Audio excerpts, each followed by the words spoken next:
बिस्मिल्लाहिर्रहमानिर्रहीम। आज बात करनी है कि इंसानी और इखलाकी वैल्यूज़ की क्या अहमियत है।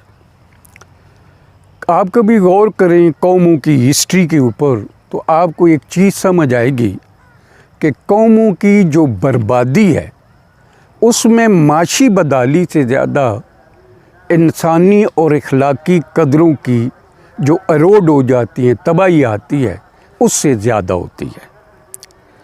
मैं मिसाल देने लगा हूँ कि मुसलमान जब ताकत में आ रहे थे तो उनके पास कोई ना फाइनेंशियल ताकत थी, ना कोई मिलिट्री ताकत थी, उनके पास इखलाकी पावर थी।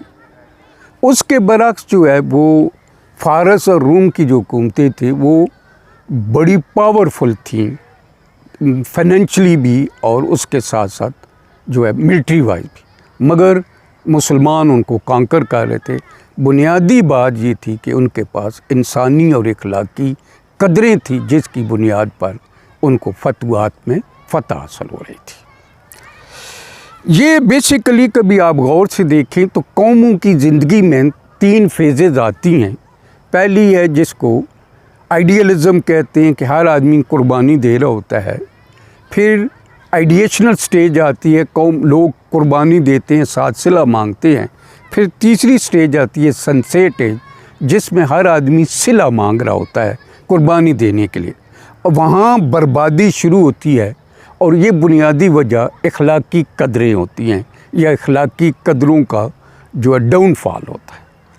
अब एक और चीज़ जो आपके साथ शेयर करनी है कि ये देखें कि इंसान की जो देखने की सलीयत है वो 180 डिग्री से ज़्यादा नहीं देख सकता, मगर कायनात जो चल रही है वो 360 डिग्री पर चल रही है, यानी उसके अंदर जो तब्दीलियाँ आ रही वो तब्दीलियाँ आ रही। एक और बात करूं कि जो है ना, ज़िंदगी को कभी एनालाइज़ करें तो 60% उसमें दुख होते हैं और 40% उसमें सुख होते हैं। मतलब है यहाँ दुखों का लेवल हाई होता है और सुखों का लेवल कम होता है। और तीसरी चीज़ जो बड़ी आम है वो ये है कि जो हमें खुशियाँ मिलती हैं वो बाहर से सिर्फ जो है खुशियाँ जो हैं वो 10% होती आती हैं और अंदर से 90% खुशियाँ जो है वो रोल अदा करती हैं। तो अब हमें ये ज़रा देखने की ज़रूरत है, इस पे गौर करने की ज़रूरत है कि हम ये समझते हैं कि अच्छा घर हो, अच्छा बंगला हो, अच्छी कार हो, अच्छी चीज़ें हों तो उससे जो है हमें जो है वो खुशी मिलती है। नहीं, आपके अंदर से 90% जो है खुशियाँ जनरेट होती हैं और 10% आपको ये चीज़ें जो है वो फैसिलिटेट करती हैं। आज हम जो बात करने जा रहे हैं वो है रफ़ा यूनिवर्सिटी की पहली कदर क्या है, वो है आखरा ओरिएंटेड डिसीजन। आखरा ओरिएंटेड डिसीजन से क्या मुराद है? डिसीजन बजाते खुद एक बहुत बड़ा वर्ड है, ये डी कैडो से निकला है। डी कैडो कहते हैं कट ऑफ, यानी आप सारे ऑप्शन ख़त्म कर देते हैं और सिर्फ एक ऑप्शन को आप ले रहे होते हैं। और जिन लोगों के आखरा ओरिएंटेड डिसीजन होते हैं उनकी शख्सियतें बिल्कुल, उनका जो है अंदाज बदल जाते हैं, रंग बदल जाते हैं, सोचें बदल जाती हैं। अब ये जो है कुल्लु नफ्सिन ज़ायक़तुल मौत, every soul have a taste of death, कोई नहीं बचेगा। ये देखें, ये जो कब्रें हैं ये हमें इंडिकेट कर रही होंगी हैं कि ये बहुत से खूबसूरत लोग, इतने अच्छे लोग आज जो है इन कब्रों के नीचे हैं।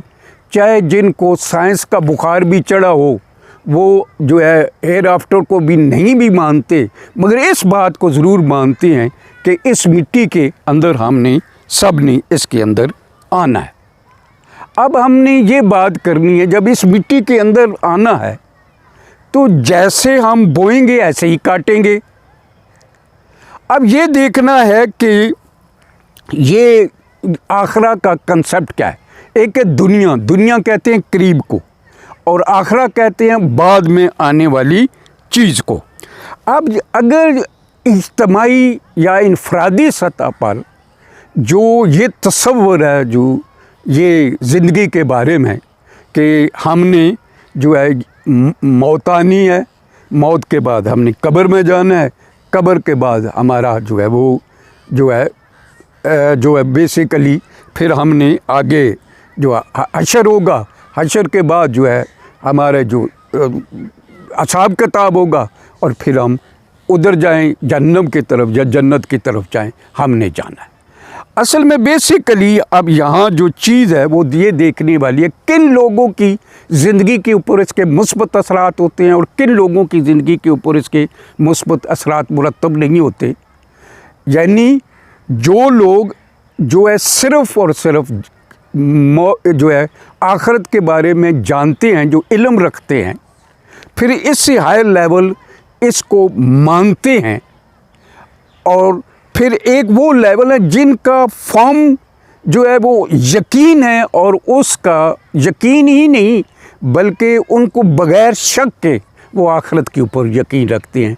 और जो ये कैटेगरी के लोग हैं जिनका कंफर्म बिलीव है और यकीन की हद तक है, उनकी ज़िंदगी में देखेंगे तो कायनात पसंदी होगी, ज़िंदगी में इत्मीनान होगा, उनमें एहसास ज़िम्मेदारी होगी, उनके नफ्स के अंदर कमीनगी नहीं होगी, और आप इन लोगों के अपने वालिदैन के साथ रवैये इंतहाई अच्छे होंगे, जो रहम के रिश्ते हैं उनके साथ इंतहाई अच्छे होंगे, दूसरों लोगों के साथ भी इंतहाई अच्छे रवैये होंगे। यानी इनकी ज़िंदगी के सारे पहलू इंतहाई खूबसूरत होंगे, और ये लोग जब दुनिया से जाते हैं तो इनको दुनिया वाले याद रखते हैं और इनके नाम लेके इनको अपनी मोहब्बत का इजहार उनके साथ करते हैं। अगर आप चाहते हो कि अपनी ज़िंदगी के अंदर अपना रंग बदलना चाहते हो तो फिर उसके लिए यानी सिर्फ़ आखिरत के बारे में जानना ही काफ़ी नहीं है, सिर्फ मानना ही काफ़ी नहीं है, बल्कि मानना इस हद तक कि शक की हद से वो मुबर्रा हो जाए, वो तब्दीली इंसानी साइकोलॉजी में लाता है और इंतहाई खूबसूरत शख्सियत बना देता है, जिसे हयात तैयबा कहते हैं।